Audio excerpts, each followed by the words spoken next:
Olá, bem-vindos ao Melhor e Mais Justo, esse espaço para a gente pensar temas importantes para o país, ajudando a qualificar o debate, procurando saídas para questões que tocam diretamente a nossa vida individual e coletiva. Trajetórias das desigualdades. Como o Brasil mudou nos últimos 50 anos. Esse é o título do livro recém-lançado e organizado pela cientista política Marta Arresch. Um inventário feito por ela e por 25 pesquisadores que discute aspectos das desigualdades regionais, raciais, de gênero, renda e acesso a bens públicos no período entre 1960 e 2010. Neste recorte histórico, onde avançamos? Qual o papel das políticas públicas e dos movimentos sociais nessas conquistas? Onde persistem as assimetrias? Quais são os caminhos para construir um país mais igualitário? Esse é o debate que começa agora no Melhor e Mais Justo. E para seguir com essa discussão, eu tenho o prazer de convidar Paulo Silvino Ribeiro, que é sociólogo e professor da Fundação Escola de Sociologia e Política de São Paulo, e Marta Arresch, professora titular do Departamento de Ciência Política da Universidade de São Paulo, a USP. Bem-vindos. Obrigada. Obrigado. Segundo dados do livro Trajetórias da Desigualdade, Quanto o Brasil Mudou nos Últimos 50 Anos, em 5 décadas, um país rural, de uma realidade empobrecida, distribuída quase homogeneamente em seu território, no qual apenas 20% dos jovens com até 15 anos estudavam, no máximo, 4 anos, tornou-se agora um Brasil urbano de acesso universal ou quase universal ao ensino fundamental e com 11 anos a mais de expectativa de vida em média. Apesar de condições econômicas e políticas muito distintas nesses 50 anos, resumidamente, quais as variáveis que mais provocaram avanços na conquista de direitos para a população brasileira nesse período? Marta. São muitas variáveis que mudaram incrementalmente ao longo do tempo.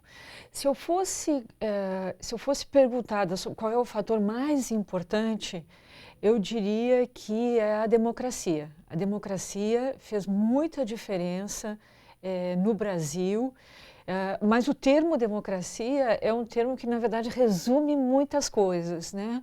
A universalização do voto, o fato de que nós temos uma taxa de participação eleitoral comparativamente muito alta, quando comparado com outros países que também têm sistemas democráticos, e o fato de que a questão da desigualdade esteve no centro da competição política nos últimos 20 ou 25 anos. Né? Na transição para a democracia no Brasil, o resgate da dívida social era uma questão central. E, de fato, os partidos políticos e a competição política teve que dar respostas para o problema da desigualdade. Né? Então, você vê que, por desigualdade, a gente está pensando, por democracia, eu estou me referindo a muitas coisas. Né? Tá certo. Paulo, entra na conversa. Queria que você, na condição de sociólogo também, né, situasse um pouco a tua leitura sobre a questão da desigualdade no Brasil. Eu acho que a Marta tocou num ponto fundamental. Acho que nos últimos 50 anos o Brasil se tornou um outro país democrático, a despeito de corrupção, a despeito de tantos outros episódios que a gente vive hoje. Mesmo assim é um país no qual as pessoas não só têm uma participação política maior, mas têm uma noção de cidadania, eu acho que um pouco mais efetiva também. Embora a cidadania, considerando esses 3 direitos, o civil, o social e político, o social, e aí é o mote aqui da nossa fala, ainda precisa ser melhor ajustado, mas a gente avançou. E eu acho que não dá para a gente pensar avanço social sem ter avanço político. Né? Acho que uma coisa está muito atrelada à outra. Né? Eu acho que o Paulino tocou num ponto importante, que nós avançamos muito nos últimos 20 a 25 anos em termos das desigualdades sociais, mas nós ainda temos chão pela frente. no sentido de que ainda há desigualdades importantes no Brasil e esse tema está longe de estar resolvido. E Marta, só um detalhe disso, porque no livro você e os vários colaboradores, né, apontam que houve uma mudança da qualidade da desigualdade. Quer dizer, se a gente avançou em determinados aspectos, em determinadas questões qualitativas, por exemplo, a questão de gênero, a questão de raça, né, a questão indígena e outras, hoje, né, se a gente avançou, por exemplo, na inclusão, na universalização da educação, na urbanização, no acesso à rede de esgoto, à água, etc., não que isso esteja resolvido, mas a gente avançou aí, talvez tenha abrido espaço, inclusive, para tematizar questões específicas, como a questão da mulher, a questão de gênero, a questão LGBT, etc. Então, a nossa trajetória recente mostra que as desigualdades não são imutáveis, né? E mostra também que você não tem, em nenhum país do mundo viveu isso, transformações radicais e abruptas das estruturas de desigualdade. Na verdade, o título do livro é Desigualdades, né? Porque existem muitas dimensões em que as desigualdades operam, e você tem um processo de deslocamentos incrementais e paulatinos, né? Então, por exemplo, nós avançamos muito. Primeiro ponto importante é que, quando comparado com outros países da América Latina e até menos ricos que o Brasil em termos do PIB, na década de 80 os nossos indicadores sociais eram muito ruins. Né? Os níveis de escolaridade... Na última década da ditadura. Então, a chamada dívida social e a carga para a democracia não foi brincadeira. Em termos dos desafios que precisavam ser enfrentados. Nós tínhamos níveis de escolaridade muito baixos, né? Nós tínhamos níveis de escolaridade muito altos, de mortalidade muito altos, né? Quer dizer, em termos comparativos, dada a riqueza do país, nós poderíamos ter níveis melhores. Então, no período militar houve avanços nas questões sociais? Houve sim, isso é inegável. Até porque, na década de 60, a questão social era uma questão importante, portanto, precisava dar alguma resposta para esse problema. Então, houve expansão da escolaridade, houve expansão dos serviços sociais, mas com marcada desigualdade, muito concentrado na região sul, nas áreas mais ricas da região sul e sudeste e para as populações de melhor renda da região sul e sudeste. No livro a gente tem vários mapas em que a gente vai mostrando como essa trajetória tem marcadas desigualdades regionais, né? Mas para a democracia, restou uma carga muito grande em termos de problemas sociais a serem resolvidos, né? Então, de pagamento de uma dívida histórica, portanto, com a sociedade brasileira. Exatamente. Né? E em condições econômicas desfavoráveis, na dimensão da capacidade de gasto do Estado, na dimensão do endividamento do Estado, na dimensão da capacidade de tributação, que é uma questão que é muito pouco discutida hoje no Brasil em termos de enfrentamento às desigualdades, né?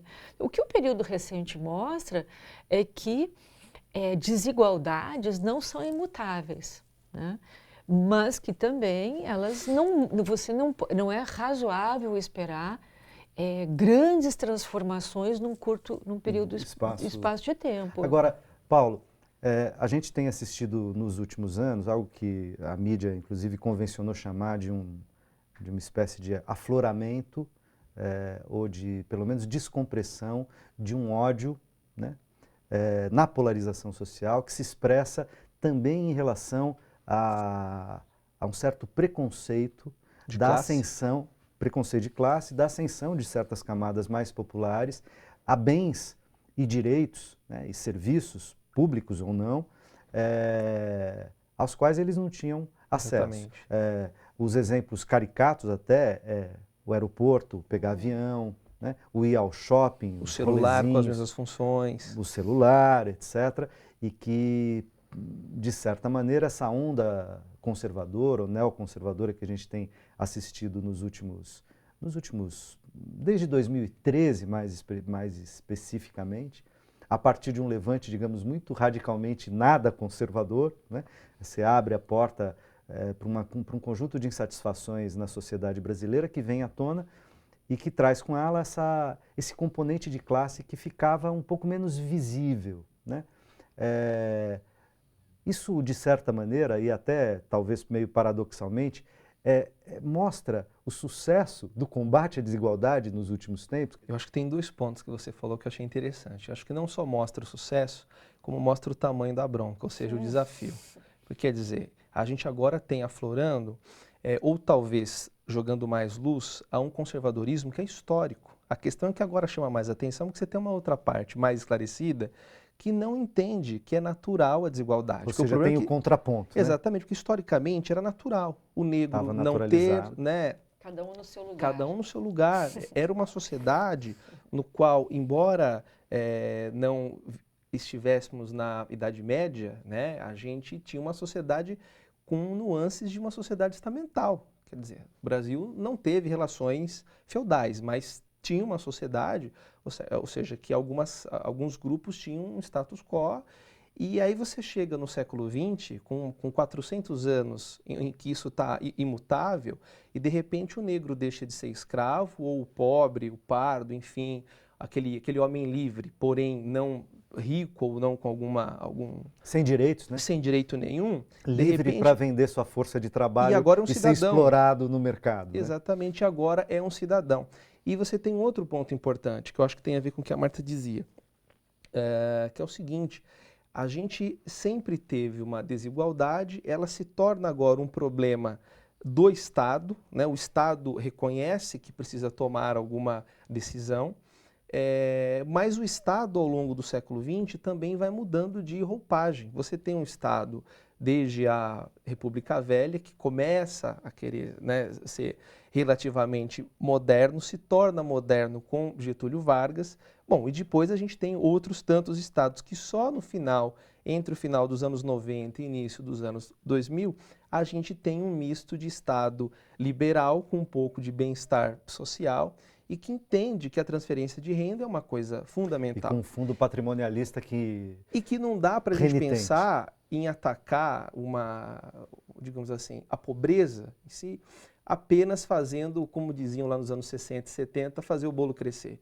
Ou seja, não é só mais o caminho liberal, embora predomine até hoje, mas é preciso também que o Estado tome outras decisões que não só promover o crescimento econômico, ou seja, aquela temática, aquela lógica de que só é possível atacar uma desigualdade com crescimento econômico é frágil, né? A Marta sabe, existem outros tantos que também estudam, que dizem, olha, é preciso pensar a relação de pelo menos 3 coisas: a democracia, o crescimento econômico e a transferência de renda. Essas 3 coisas precisam andar juntas, né? Porque se a gente pensa só em crescimento econômico, há necessidade de geração de emprego e renda. E no capitalismo, como a gente sabe, tem que ter mão de obra qualificada. Se você tem uma baixa escolaridade, só uma parte da sociedade pode estudar e a outra não, como é que a gente redistribui? Isso mostra como outra coisa que fomenta esse ódio de classe, que é um pouco da ideia de meritocracia, é um grande engodo também. Porque como é que você cobra uma meritocracia de uma boa parte, né, que historicamente foi excluída? Como é que ela começa a participar e ter acesso a esses direitos? A educação, saúde, escola, enfim, eu acho que é um pouco por aí. Agora, eu concordo inteiramente com esse diagnóstico, mas acho que ele, digamos assim, descreve uma parte do desconforto, né? De fato, o Brasil, historicamente, teve índices de desigualdade muito elevados. Então, os estudos hoje mostram que se as pessoas que têm uma renda mensal de R$6.000 fazem parte dos 5% mais ricos da população. Os outros 95% estão abaixo disso, né? Isso como renda familiar, né? Como renda familiar, renda individual. Exatamente. Os mais ricos ganham 100 vezes mais que os mais pobres, né? Em média. Em média. E que isso depende um pouco da escala que você usar. Mas a desigualdade entre o que a gente chama o 95º percentil, né? E o quinto percentil, em 2014 estava aí 17 vezes, mas em 89 era 33 vezes. É muito alto, de qualquer forma. Mas, na verdade, tem uma grande desigualdade entre os 5% mais ricos. Na verdade, o 1% mais rico é muito, muito, muito rico, né? Então, tem muita concentração. E aí, obviamente, que o que acontecia é que uma parte toda das oportunidades de consumo estavam concentradas nessa parcela muito pequena que podia e pode pagar por serviços que são muito, muito sofisticados, né? E, nesse sentido, praças comerciais como São Paulo são iguais a Paris, Nova York, porque tem uma população com capacidade, com essa capacidade de consumo. Exatamente. Dentro do Brasil, o desenvolvimento e o subdesenvolvimento convivendo, às vezes, lado a lado, de um lado para o outro da rua. Eu preciso fazer um rápido intervalo, mas a gente volta e eu devolvo a palavra para a Marta concluir esse raciocínio. Não saia daí, a gente já volta com esse importante debate aqui no Melhor e Mais Justo.